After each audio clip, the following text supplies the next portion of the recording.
ঝড়ো হাওয়ার মতোই লিবিয়ার যুদ্ধ লণ্ডভণ্ড করে দিয়েছে দেশটিতে থাকা হাজারো বাংলাদেশির স্বপ্ন।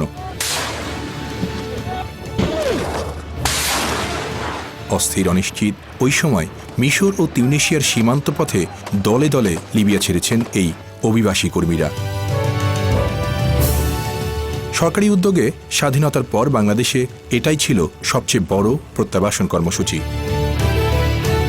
যুদ্ধকবলিত লিবিয়ার ত্রিপোলি, বেনগাজি, মিসরাতা, আজদাবিয়া সিট থেকে 2011 সালের প্রথম 3 মাসেই চাকরি হারিয়ে দেশে ফিরেছেন প্রায় 37,000 অভিবাসী কর্মী।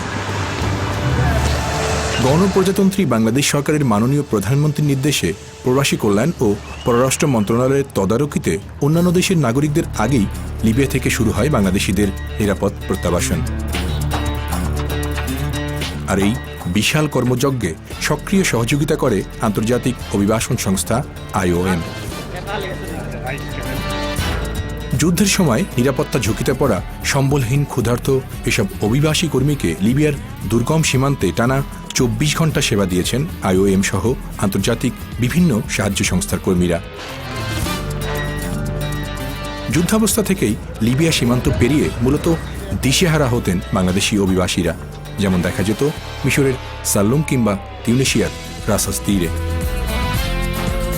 নতুন দেশ, নতুন ভাষা, তবুও এসব সীমান্তে পৌঁছেই যেন সবকিছু আপন হয়ে যেত বাংলাদেশিদের। চরম ওই দুর্যোগের সময় আন্তর্জাতিক সাহায্য সংস্থার কর্মীদের সাথে শরণার্থীদের খাবার, পানি, আশ্রয় দিয়ে মানবিকতার উজ্জ্বল দৃষ্টান্ত রেখেছেন তিউনিসিয়া ও মিশরের সাধারণ মানুষও। ঐতিহাসিক এই প্রত্যাবাসন সরেজমিন তদারকিতে প্রধানমন্ত্রী শেখ হাসিনা লিবিয়া সীমান্তে পাঠিয়েছেন তার সরকারের গুরুত্বপূর্ণ 2 মন্ত্রীকে।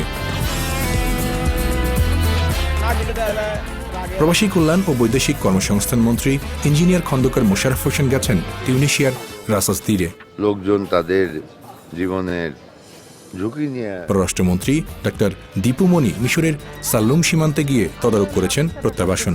নেত্রী একদম প্রথম দিন থেকে পুরাটা এইটার মধ্যে সারাক্ষণ এই চিন্তা আছেন যে আমাদের লোকজন যে যেখানে আছে নিরাপদে যেন থাকে। বিপদে পড়া বাংলাদেশিদের উদ্ধারে শরণার্থী শিবিরে গেছেন মন্ত্রীরা, অভয় দিয়ে সীমান্তে বরণ করেছেন অভিবাসী কর্মীদের।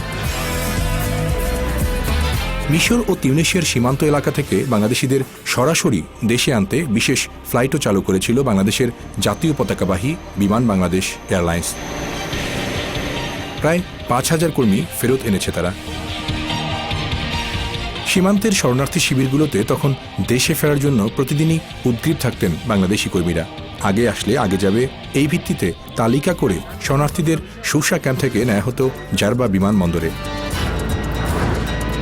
দেশের পথে সরাসরি তারা যাত্রা করতেন সেখান থেকেই। আশেপাশের দেশ থেকে আসা বাংলাদেশ দূতাবাস ও শ্রম উইংয়ের কর্মকর্তারাও তখন বিশেষ সেবা কেন্দ্র খুলেছিলেন তিউনিসিয়া সীমান্তে। যুদ্ধ থেকে ফেরা হাজার হাজার অভিবাসীকে নিরাপদে মাতৃভূমিতে পাঠাতে প্রাণান্তকর চেষ্টাও করেছেন তারা। মার্চ এপ্রিলের এই প্রত্যাবাসনকালে তিউনিসিয়ার জারবা বিমানবন্দর হয়ে ওঠে লিবিয়া ছেড়ে আসা কর্মীদের মিলন মেলা। চাকরি, আশ্রয়, সম্বল হারানোর পরও উড়োজাহাজে ওঠার আগে অদ্ভুত এক খুশি ছড়িয়ে পড়ত তাদের চোখে মুখে। ঐতিহাসিক এই প্রত্যাবাসনের পর সহযোগিতার ছায়া নিয়ে লিবিয়া থেকে আসা কর্মীদের পাশে দাঁড়িয়েছে সরকার। বিশ্বব্যাংকের সহযোগিতায় IOM এর মাধ্যমে প্রত্যেককেই দেয়া হয়েছে 50,000 টাকা।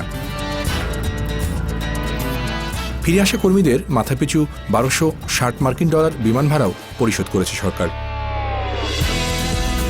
পাশাপাশি লিবিয়ার নতুন সরকারের সাথে কূটনৈতিক আলোচনার পর যুদ্ধ থামার 1 মাসের মধ্যেই নতুন করে সেখানে যেতে শুরু করেছে বাংলাদেশি কর্মীরা। অভিনন্দন এই অভিবাসীদের।